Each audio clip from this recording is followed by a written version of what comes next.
जब आया था, श्री श्रीमद् भक्ति चारू स्वामी गुरु महाराज के साथ आया था। वो यहाँ बैठे थे और मैं उज्जैन के भक्तों को बता रहा हूँ, यहाँ से लेके वो अंत तक भक्तों का समुद्र था, इतने भक्त थे। और जो कीर्तन के समय मूर्तिमान प्रभु ने नृत्य किया है, वह नृत्य मुझे आज भी स्मरण आता है। मतलब ऐसा नृत्य मैंने आज तक नहीं देखा।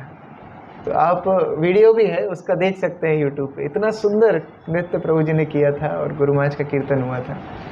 तो बहुत सारी स्मृतियाँ यहाँ से जुड़ी हैं। तो प्रभु के आशीर्वाद से हम लोग भागवत पे चर्चा करेंगे, भागवत की सेवा करेंगे।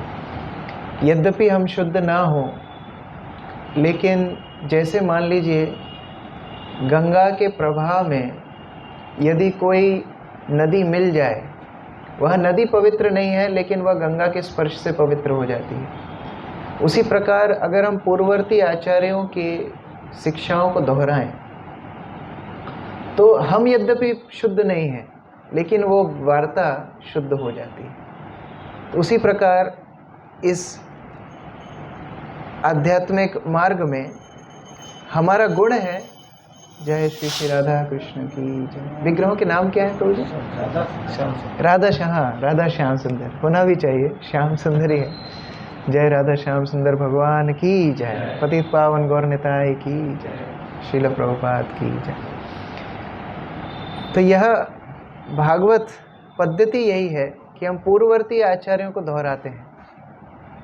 एक बार श्रील प्रभुपाद से किसी ने पूछा दक्षिण भारत में कि आपने ऐसा क्या नया लिखा है जो आपकी भगवत गीता को हम पढ़ें। आपने तो यही पूर्ववर्ती आचार्य रामानुजाचार्य, माधवाचार्य इत्यादि आचार्यों की टीका को ही पुनरावृत्ति की है। प्रभुपाद बोलते हैं यही तो मेरा गुण है कि मैंने नया कुछ नहीं जोड़ा है पुराने आचार्यों की शिक्षा को ही पुनः दिया है, इसलिए उसका नाम है भगवत गीता यथारूप। तो उसी प्रकार से यहाँ प्रभुपाद ने बहुत सुंदर रूप से समझाया है कैसे भगवान सृष्टि का पालन करते हैं। यहाँ ध्रुव महाराज की कथा हम पढ़ रहे हैं कि ध्रुव महाराज यक्षों से युद्ध कर रहे थे। एक यक्ष ने उनके भाई की हत्या की और उसके बदले में ध्रुव महाराज ने सारे यक्षों के साथ युद्ध करने बैठे। अब यक्ष भी मायावी है, अपनी माया की सृष्टि की। ध्रुव महाराज ने नारायण अस्त्र का प्रहार किया, माया भी हट गई और ये सारे यक्ष इधर उधर भागने लगे। अब इतने यक्षों की मृत्यु को देख करके स्वयंभू मनु स्वयं आते हैं। देखिए, गलतियां कोई भी कर सकता है। हम लोग कभी सोचते हैं कि अरे ये तो प्रभु जी बन गए, अभी धोती कुर्ता पहन लिया, अभी इनकी दीक्षा भी हो गई, ब्राह्मण भी हो गया, मतलब ये तो अच्युत हो गए। कोई भी व्यक्ति अच्युत नहीं है। हम भक्तों में देखते हैं पांडवों का नाम अग्रगण्य है, और ऐसे पांडवों में युधिष्ठिर महाराज से भी गलतियां हुई थी, लेकिन इसका अर्थ यह नहीं है कि युधिष्ठिर महाराज भक्त नहीं है। तो उसी प्रकार यहाँ ध्रुव महाराज से भी गलती हो रही है, लेकिन वह भक्त है, इसलिए वो गलती को सुधारने के लिए स्वयंभू मनु स्वयं आए। अगर हम इसी अंतराल में भक्तों को जागतिक बुद्धि से देखें, बाह्य दृष्टि से देखें और अपराध कर बैठें, तो भक्तों तो सुधर जाएगा, हमारा सत्यानाश हो जाएगा। यह समस्या है। जैसे हम भागवत में भी देखते हैं, गरुड़ महाराज की कथा आती है। गरुड़ महाराज शरीर से एक पक्षी है और उनका आहार है मछलियाँ। मछलियों को पकड़ के गरुड़ महाराज खाते। एक व्यक्ति को समस्या हो गई, शौभरी मुनि को। अभी देखिए, हम एक उदाहरण हल्दर महाराज से सुने थे, बहुत अच्छा लगता है। हम टेस्टर यूज़ करते हैं ना, इलेक्ट्रिसिटी जो सुधारता है टेस्टर यूज़ करते हैं, तो उसकी क्षमता है 220 वोल्ट। मान लीजिए वही टेस्टर को हम डीपी में लगा दें, पावर सोर्स में लगा दें, तो क्या होगा? टेस्टर भी जाएगा, हम भी जाएंगे। तो यही होता है, हमारी भौतिक बुद्धि को यदि हम भक्तों के ऊपर लगाएंगे तो हम अपराध कर बैठेंगे। शौभरी मुनि ने यही किया। उन्होंने सोचा कि मछलियों को बचाना हमारा कर्तव्य, हम तो तालाब में नीचे बैठ के तपस्या करते हैं, ये मछलियाँ तो हमारे साथ ही रहती हैं, रूममेट्स हैं, इनकी रक्षा हमें करनी चाहिए। और गरुड़ को श्राप दे बैठे कि इस कुंड में आपका प्रवेश वर्जित है।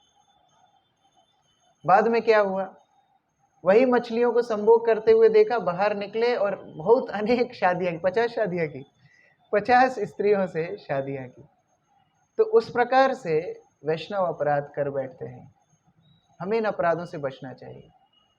भगवान का नाम है भक्त वत्सल। वत्स मतलब होता है बछड़ा, गाय का बछड़ा। जब गाय बछड़े को जन्म देती है तो जन्म के साथ ही उसको चाट करके शुद्ध करके खड़ा कर देती है। तो भगवान को वत्सल इसलिए बोलते हैं, जैसे गाय अपने बछड़े को शुद्ध करती है, भगवान भी अपने भक्तों के सारे अपराध, सारे दोष, सारी अभद्र वस्तुएं शुद्ध कर देते हैं। स्वयं विधुनोति, स्वयं साफ करते हैं। तो उस प्रकार से स्वयंभू मनु स्वयं आए और ध्रुव को शिक्षा देते हैं। यह भी बहुत शिक्षाप्रद है कि जो हमारे अनुगत्य हैं उनकी जिम्मेदारी हमारे ऊपर होती है। यदि वो कोई गलती करें तो हमारे ऊपर जिम्मेदारी होती है। अगर हम कोई अच्छा काम करेंगे तो भी लोग पूछेंगे, बताइए आपके गुरु महाराज का नाम क्या है। आप कोई बुरा काम करेंगे तो दूसरों से पूछेंगे, अरे इनके गुरु महाराज कौन है, ये कौन से मंदिर से है, इतने भयंकर काम क्यों कर रहे हैं। तो पहला वही दृष्टिकोण होता है। इसलिए जो नेता है, जो आध्यात्मिक लीडर है, उसकी ये जिम्मेदारी होती है कि वो अपने अनुयायियों को सुधारे। तो मनु महाराज आकर के ध्रुव को सुधार रहे हैं। हम चैतन्य महाप्रभु की लीला में भी देखते हैं, जगन्नाथ मिश्र चैतन्य महाप्रभु से इतना प्रेम करते थे, इतना प्रेम करते थे कि डांट भी देते थे तो बाद में उनको बोलते थे, देखो मेरी ये जिम्मेदारी है, मैं तुम्हारा पिता हूँ, मैं तुम्हें नहीं डांटूंगा तो तुम्हें कौन सुधारेगा, इसलिए मैं तुम्हें डांट रहा हूँ, तुम बुरा नहीं मानना। तो यह एक जिम्मेदारी के भाव से स्वयंभू मनु आए हैं और सिखा रहे हैं अलग अलग माध्यमों से ध्रुव महाराज को। पहले वो बताते हैं कि ध्रुव अभी तुम्हें और क्या प्राप्त करना है, जो बड़े बड़े ऋषि मुनियों को, तपस्वियों को दुर्लभ है, वो वैकुंठ तो तुम्हें प्राप्त हो गया है, भगवान स्वयं तुम्हें प्राप्त हो गए हैं, तुम्हें और कुछ प्राप्त करने लायक नहीं है। और देखो, एक व्यक्ति की सजा तुम पूरे समाज को नहीं दे सकते। उस प्रकार से बता रहे हैं। और अभी इस श्लोक में बता रहे हैं कैसे गुणों के प्रभाव से सब कुछ चलता है, सृष्टि, पालन, संहार सब कुछ चलता है। हम गीता में भी भगवान के द्वारा सुनते हैं कैसे प्रकृति के 3 गुणों के द्वारा सब कुछ चलता है, बट अहंकार के वशीभूत मूढ़ात्मा यह सोचती है कि वह सब कुछ कर रही है। तो यहाँ पर वही 3 गुणों के बारे में बताया गया है। और एक सतो गुण को पकड़ के प्रभुपाद तात्पर्य में बहुत सुंदर बात कर रहे हैं कि जैसे पिता माता अपने बच्चों का पालन करते हैं, यह जिम्मेदारी किसकी है, पिता माता की है, तो वैसे ही भगवान भी अपने भक्तों का पालन पोषण करते हैं। भक्तों का ही नहीं, समग्र चराचर जीवों का पालन पोषण भगवान करते हैं। जो भौतिक स्पर्धा में लगे हुए हैं उनको भौतिक पालन पोषण करते हैं, जो आध्यात्मिक मार्ग में आए उनका आध्यात्मिक पालन पोषण भी करते हैं। यह जिम्मेदारी भगवान लेते हैं। और जो जिनके बच्चे हैं उनको पता है बच्चे पालना कितना कठिन काम है, तो भगवान तो सर्व योनिषु कौन्ते, सारी योनियों, सारे जीवात्मा भगवान की संतान है। तो भगवान का कार्य बड़ा कठिन है। एक बार एक व्यक्ति को लगा कि हम भगवान बन जाते हैं, तो भगवान ने बोला ठीक है, आप ऑल्टर में खड़े हो जाओ, हम थोड़ा बाहर घूम के आते हैं। और वो व्यक्ति जब ऑल्टर में खड़ा हुआ 5 मिनट भी नहीं रुक पाया, क्योंकि जितने लोग आते हैं अपनी समस्याएं सुनाने, कुछ मांगने, यह कार्य आसान नहीं है। और हम तो देखिए थोड़ा मंगला आरती करते हैं, फिर 5 मिनट नरसिंह आरती बैठ जाते हैं, फिर तुलसी आरती में खड़े होते हैं, फिर जप करने बैठ जाते हैं, फिर गुरु पूजा में खड़े होते हैं, फिर भागवतम क्लास में बैठ जाते हैं। हमारा ये उठो बैठो चलता रहता है। लेकिन भगवान हमेशा ही खड़े रहते हैं। ये सरल काम नहीं है, पालन करना बहुत कठिन काम है। लेकिन पालन में एक बहुत महत्वपूर्ण बात है, जब तक व्यक्ति सतोगुण में नहीं रहेगा वो दीर्घ काल तक सेवा नहीं कर सकते। हम भक्ति जीवन में भी देखते हैं, कई बार कई भक्त अनार के जैसे होते हैं। दिवाली पे हम अनार चलाते हैं, अनार को आप फुलझड़ी से चलाइए, बहुत प्रकाश देगा, बहुत ऊपर तक जाएगा, और 2 सेकंड बाद खत्म। तो यह रजोगुण का प्रभाव है। और रजोगुण से व्यक्ति गिर के तमोगुण में चला जाता है। लेकिन भक्ति जीवन में सतोगुण की प्राथमिकता है। हम लोग सुबह उठते हैं, स्नान करते हैं, भक्तों के साथ मंगला आरती, जप करना, भागवत श्रवण करना, ये सतोगुण का काम है। एक जगह बैठकर कथा सुनना बड़ा कठिन काम है। एक जगह बैठ के जप करना बहुत कठिन काम है। मुझे ये भक्ति सिद्धांत सरस्वती के उदाहरण से बहुत शिक्षा मिलती है। उन्होंने एक बार विज्ञप्ति, एक एडवर्टीजमेंट दिया था अखबार में कि जो कोई भी हमारे मठ में आकर के हरिनाम संकीर्तन करेगा पूरा दिन, वह व्यक्ति का खाना फ्री, रहना फ्री, उसका मेडिकल फ्री, सारी जिम्मेदारी फ्री, हम पूरा टेक केयर करेंगे। अब ऐसा अगर हम एडवर्टाइजमेंट दें, कोई कंपनी ऐसा एडवर्टाइजमेंट दे कि आप आओ हमारे ऑफिस में बैठो, हम आपको पूरा मेंटेन करेंगे, तो उनके यहाँ तो एप्लीकेशंस की बाढ़ आ जाएगी। लेकिन गौड़िया मठ में एक ही एप्लीकेशन आई और उन्हीं को भक्ति सिद्धांत सरस्वती ने कृष्णदास बाबा जी नाम दिया और वह बाबा जी रूप से हमेशा जप करते रहते थे। तो यह सतोगुण का काम बड़ा कठिन काम है, इसलिए भगवान किसी जीवात्मा को सतोगुण का काम देते ही नहीं। ब्रह्मा जी को दे देते हैं रजोगुण का काम, ठीक है आप सृष्टि कीजिए। शिव जी जीव तत्व हैं कि भगवत तत्व हैं, यह विचार बहुत कठिन है, शिव तत्व ही अलग है, लेकिन वह संहार करते हैं। लेकिन यह सतोगुण का काम इतना कठिन है, भगवान स्वयं अपने हाथ में लेते हैं। यहाँ भगवान के जीवात्माओं के पालन के बारे में बताया जा रहा है, कैसे माता पिता अपने बच्चे को बड़ा करते हैं। लेकिन भीष्म स्तुति में हम एक और बहुत शिक्षाप्रद बात सीखते हैं कि हम सबका भी एक एक बच्चा है, बच्चा नहीं बच्ची है, और वह बच्ची को, वह पुत्री को हम सबको पालना है। वह कौन है? वह है हमारी मति। विष्णुदेव जब कृष्ण को प्रार्थना करते हैं, वो बोलते हैं मेरी मति आपके चरणों में स्वीकार कीजिए। तो मति यह हम सबकी पुत्री है। कोई बोल सकता है भीष्म पितामह जैसे ब्रह्मचारी की भी पुत्री थी, हाँ उनकी मति उनकी पुत्री थी। अब यह मति को हमें बचपन से संरक्षण करना है, पालन करना है, बड़ा करना है। जिनको पुत्री है उनको पता है सबसे बड़ी चिंता क्या होती है, पुत्री को विवाह में देना। अब पूरा तैयारी पिता बचपन से कर रहा है, उसने बहुत सारी जमीन पुत्री के नाम से की है, बहुत तैयारियां की है, शादी में क्या क्या करेगा सब कुछ किया है। एक चीज नहीं की कि दूल्हा कौन बनेगा यही पता नहीं है, तो क्या होगा? सारी व्यवस्थाएं फेल हो जाएंगी। इसी प्रकार से इतनी संस्थाएं हैं। अभी हम वेसु से यहाँ आ रहे थे, रास्ते में बहुत सारी संस्थाओं के हमने सेंटर्स देखे। इतनी संस्थाएं हैं, वह व्यवस्था तो पूरी करवा देते हैं, टिमटम पूरा करवा देंगे, क्या पहनना है, कैसे रहना है, कैसे क्या करना है, लेकिन दूल्हा कौन है उनको पता नहीं है। लेकिन कृष्ण भावनामृत में आके पहले दिन ही व्यक्ति मंदिर में पैर रखता है, उसको पता पड़ जाता है कि कृष्ण पूर्ण पुरुषोत्तम भगवान है, यही हमारे दूल्हे हैं। हमको बड़े होके कहाँ मति लगानी है? कृष्ण में मति लगानी है। इसीलिए भागवत में बहुत सुंदर उदाहरण आता है रुक्मिणी का। रुक्मिणी ने केवल कृष्ण कथा श्रवण करके यह निश्चय कर लिया कि मेरा वर होगा तो कौन होगा? भगवान श्री कृष्ण। अब जब हम भक्ति जीवन में आते हैं ना, तो पहले तो प्रचार करते हैं कि चैंट एंड बी हैप्पी, जब कीजिए और सदा खुश रहिए, आपकी सारी समस्याएं मिट जाएंगी। ये एडवर्टाइजमेंट ही है। आप भक्तों के उदाहरण भागवत में देखिए, समस्याएं कई बार बढ़ जाती है भक्ति में आने के लिए। आने के बाद पांडवों को देखिए और कौरवों को देखिए।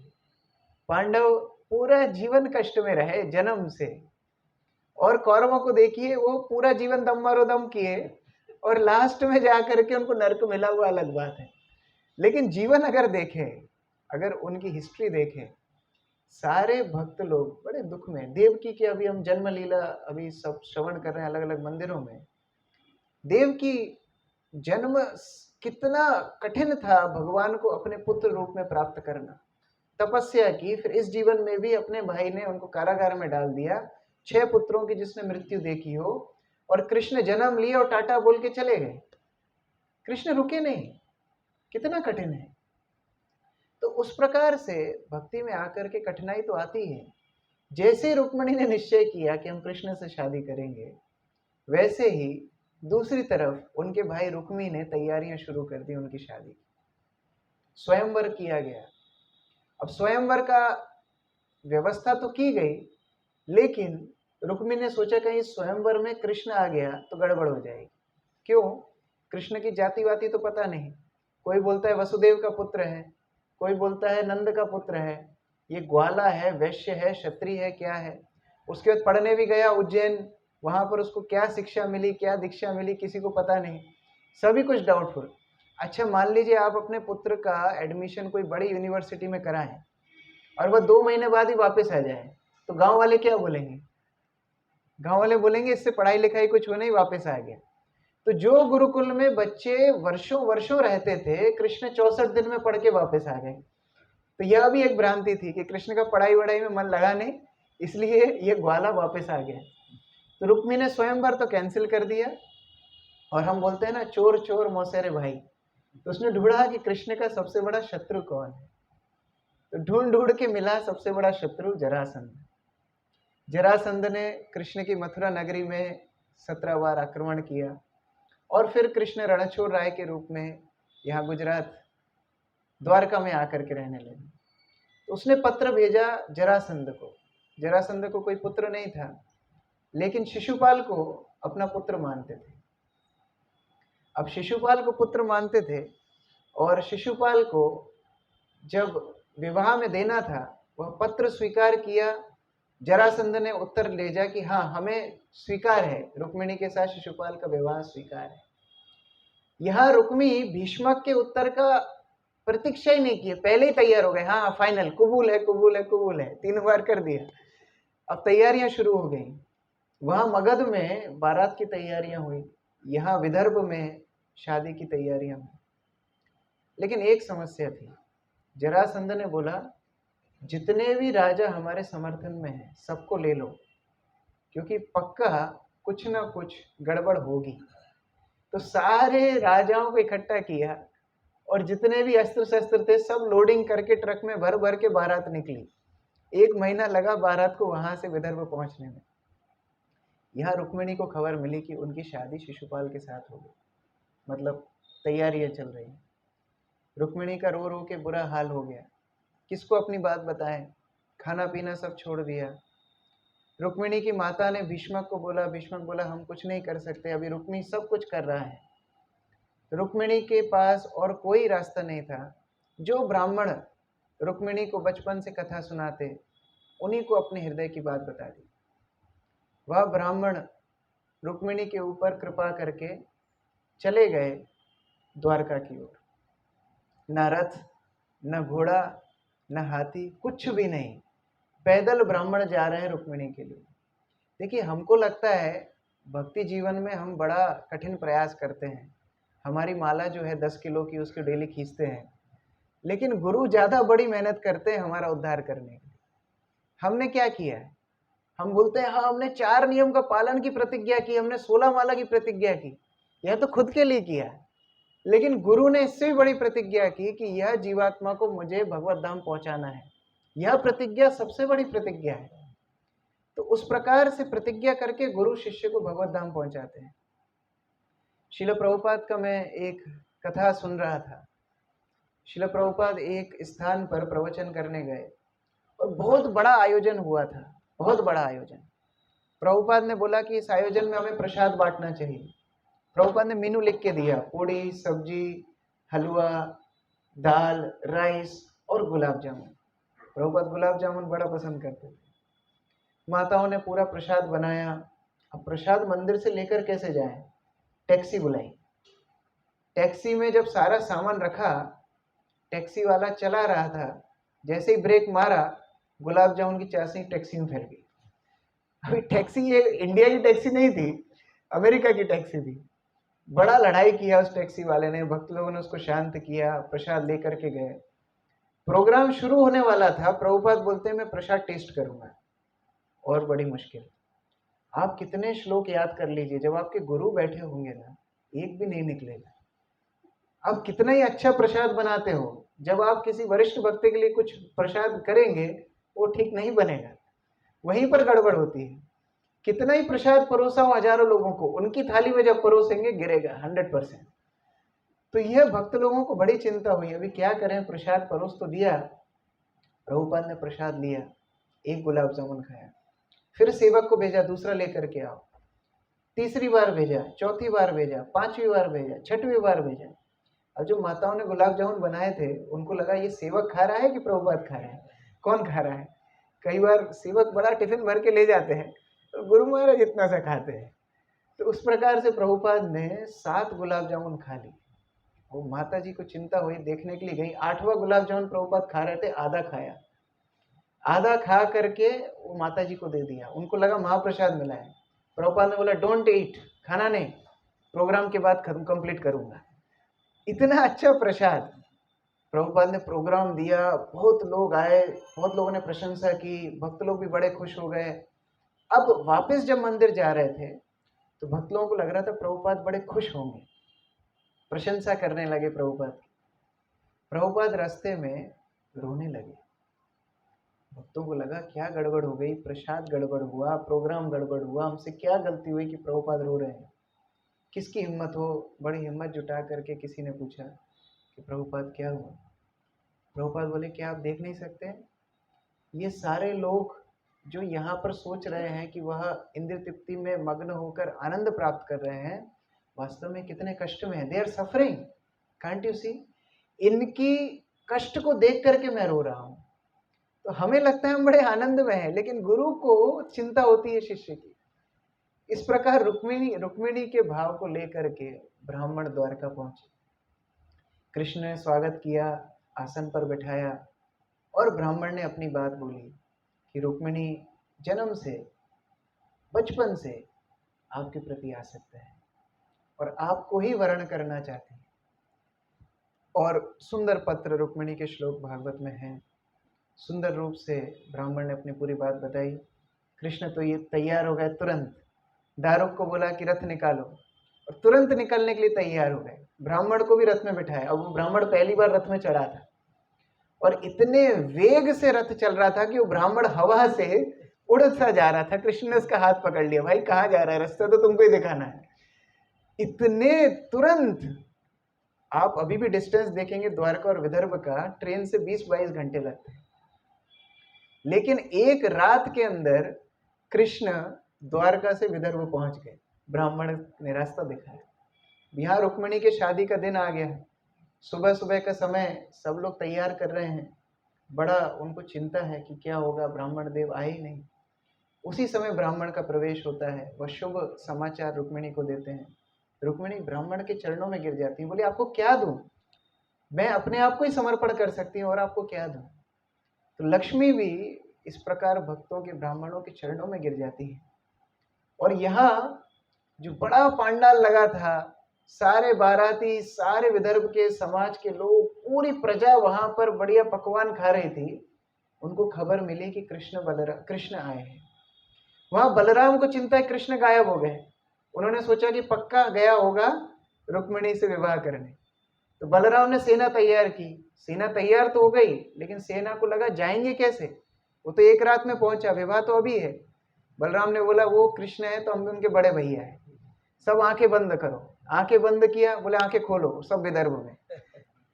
तुरंत पहुंचा दिया सबको। अब कृष्ण बलराम जब विदर्भ में आ गए, सारी प्रजा, जितने भी पंडाल में थे, सब पूड़ी पकौड़ी छोड़ के कहाँ आ गए, कृष्ण बलराम को देखने आ गए। अब शिशुपाल जरासंध देख रहे हैं पंडाल खाली क्यों है, सब गए कहाँ।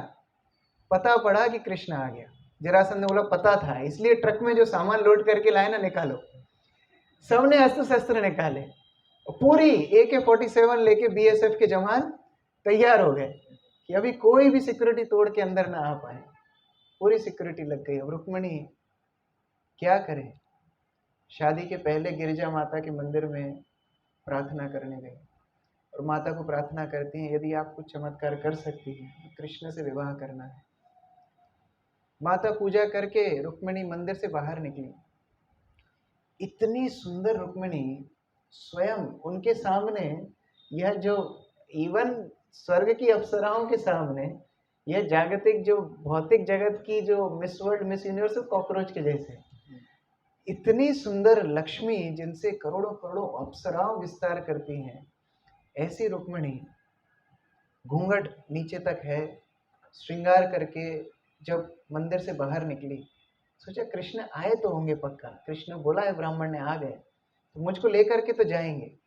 तो एक बार घूंघट उठा के जो देखा, जितने राजा सैनिक खड़े थे सब वो दृश्य देख के बेहोश हो गए। इतनी सुंदर रुक्मिणी, और वही चांस था कृष्ण आए।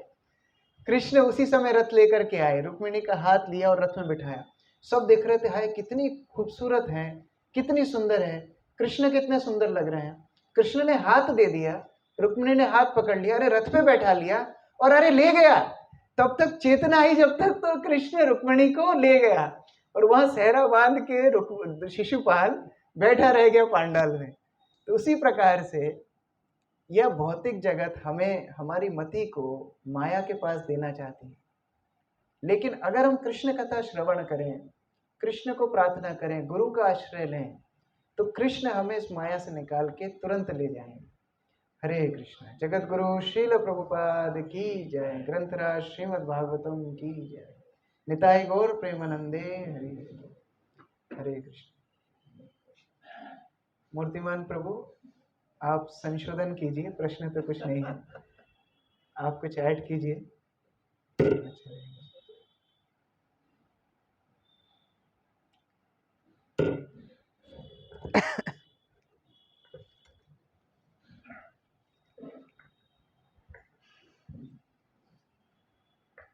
रहेगा। हरे कृष्ण कृष्ण कृष्ण हरे हरे, हरे राम राम राम हरे हरे। एकदम किशोर अवस्था में कृष्ण की कथा कहते हुए हमारे कृष्ण किशोर गुरु का हम हृदय से आभार व्यक्त करते हैं, जिनकी सुंदर मृदु वाणी हमारे हृदय और अंतःकरणों को स्पर्श कर रही थी।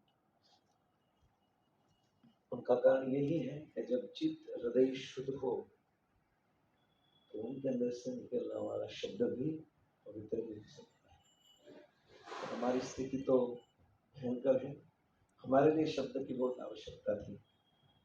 तो सुंदर भगवान को प्रसन्न हेतु, गुरु को प्रसन्न हेतु निकलने वाले शब्द वास्तव में हमारे चित्त को पवित्र करने वाले थे। और खूब सुंदर प्रभु जी ने बताया, उनमें क्या मैं ऐड कर सकता हूँ। श्रवण कर रहा था, क्योंकि श्रवण करना बहुत कम मिलता है हमें, और ऐसे सीनियर भक्तों के मुख से सुनना यानी बड़ा अवसर होता है। बाकी गुजरातीમાં तो બહુ बोले कि हमने क्या સાંભળવાની જરૂર છે।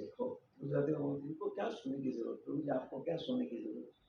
उनको मालूम नहीं है कि कुआं खाली हो जाता है तो फिर हमें जरूर रहता है, तो टंकी खाली खाली हो जाती है तो पानी की आवश्यकता रहती है। पर हमारे ब्रह्म गौड़ी संप्रदाय की जो टंकी है वो कभी खाली होने वाली है, क्योंकि निश्चित प्रवाहित ये धारा प्रवाहित होती रहती है। खाली कर दो उसे डबल, दिन दिन बढ़त सवाई, दुगना होती रहती है। तो खूब सुंदर प्रभु जी ने मत्य की बात की। पितामह विष्णु की जो कन्या थी मति, उस कन्या का विवाह भगवान ने किसके साथ करवाया, विष्णु ने किसके साथ करवाया, कृष्ण के साथ। और हम अपनी मति का विवाह संसार के विषयों से, पदार्थों से करा रहे हैं। इसलिए उनका रिजल्ट क्या हो रहा है कि अंते नारायण स्मृति नहीं हो रही है, अंते संसार और संबंधियों की स्मृति हो रही है। तो अंत में पितामह भीष्म को स्वयं साक्षात भगवान दर्शन देने के लिए आए। सदैव देवो भगवान प्रतीक्षताम कले वरम या इदम विनोम्यम प्रसन्न हासु अरुणो चनोल्लास। अंत समय सब भगवान दर्शन देने के लिए, उससे सबसे बड़ा वजन क्या है, भक्ति क्या है। तो बहुत कम भागवत में है ऐसे अनेक प्रसंग कि प्राय हम सब सोचते कि हम सब भगवान के पास भगवत धाम जाए, हम अपने भजन साधना से सिद्ध होकर, परंतु बहुत कम ऐसे भक्त हैं जिनके पास भगवान आते हैं। उनमें से पितामह भीष्म और लक्ष्मण जी दोनों है। तो बहुत सुंदर एग्जाम्पल दिया है। हम अपनी साधना, हमारा भजन, हमारी भक्ति, वैष्णव सेवा हमें ऐसी करनी है कि हालांकि वरना फिर सिद्धांत में आगे पीछे हो जाएगा, सनातन गोस्वामी, रूप गोस्वामी क्यों राधा रानी को बुलाया? भगवान को कष्ट देना भी योग्य है, पर हमारा भगवान भी ऐसे वैष्णव को खोजते हैं, है ना। जैसे कोई ब्रह्मचारी होता है, वो उनका यही रहता है, कौन ब्रह्मचारी बनेगा? आए तो सब બધા गधा છે, सब यहाँ ब्रह्मचारी। तो यही सोचेगा कौन ब्रह्मचारी बनेगा, उनका नजर कहाँ रहता है? वहीं रहता है। ऐसे भगवान की भी नजर रहती है, कौन शुद्ध भक्त होगा तो निस्वार्थ भाव से, अहेतुकी भाव से, प्रामाणिक रूप से, सच्चे अंतःकरण से मेरा भजन करता है। उनके प्रति भगवान का झुकाव रहता ही है कि ऐसा कोई मिल जाए, ऐसा कोई रत्न मिल जाए, तो फिर वो रत्न लेने के लिए खुद भगवान दौड़ते हैं। द्वारिका में शब्द भयो शोर भयो बाधिकी, शंख चक्र गदा पद्म गरुड़ लय सिधारे। सुधा जी ने भजन गजेंद्र स्तुति पर जब शंख चक्र गदा पद्म लेकर भगवान गरुड़ पर विराज होकर किसकी रक्षा करने के लिए आ गए?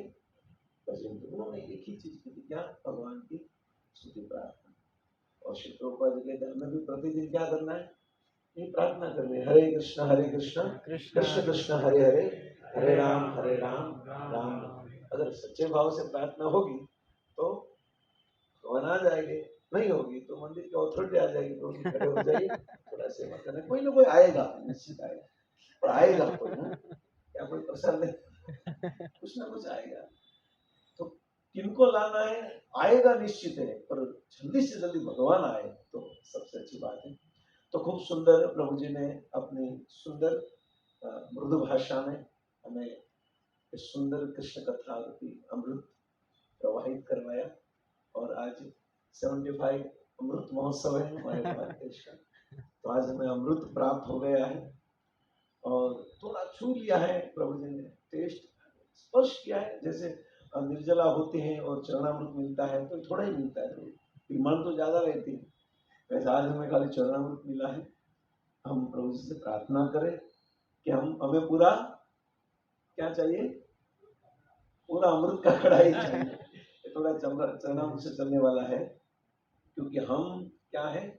प्यास है, हरि कथा हरि नाम के प्यास है। संसार में हमें, संसार के विषय में हमें सुखा दिया है, तो ऐसे ही अमृत की जो बारिश वर्षा हम पर हो, तो ये कारण हम भी थोड़े बाहर आए और भक्ति को समझे, वैष्णव को समझे। तो पुनः एक बार आभार व्यक्त करता हूँ मैं प्रभु जी का, और उनका आभार व्यक्त करते हम एक बार महामंत्र बोलकर, हरे कृष्णा कृष्ण कृष्ण हरे हरे, हरे राम। प्रभु जी का आने बहुत शॉर्ट नोटिस थे हमारे पास, आज सुबह ही प्रभु जी का फोन आया था, प्रभु जी का 5:15 5:30 बजे के, प्रभु जी बताओ मेरे प्लीज। प्रभु जी पूछना नहीं, जिनके भाग्य में होगा ये अमृत महोत्सव में अमृत वाणी, उनको मिलेगा, बाकी तो मृत तो है ही सब संसार में। तो थैंक यू प्रभु जी, हम पुनः बहुत अच्छी तरह से प्रभु जी को आमंत्रण एडवांस में दे रहे हैं। इस अमृत का घड़ा अभी हमारा बाकी रहा हो, गुजराती में के शू बाकी है? ये बाकी है, चूकवानो तो ऋण बाकी है प्रभु जी का, खाली अमृत स्पर्श किया है। नेक्स्ट टाइम प्रभु जी को बोलते हैं कि ज्यादा बड़ा घड़ा लेकर आए, क्योंकि यहाँ पर बहुत प्यासे लोग हैं, यानी संसार की घंटाली गया है, तो यहाँ पर अमृत का आस्वादन करना चाहते हैं, तो हो सके उतना आप उन पर बारिश का बरसात कीजिए। Thank you very much. Hare Krishna. Prabhupada की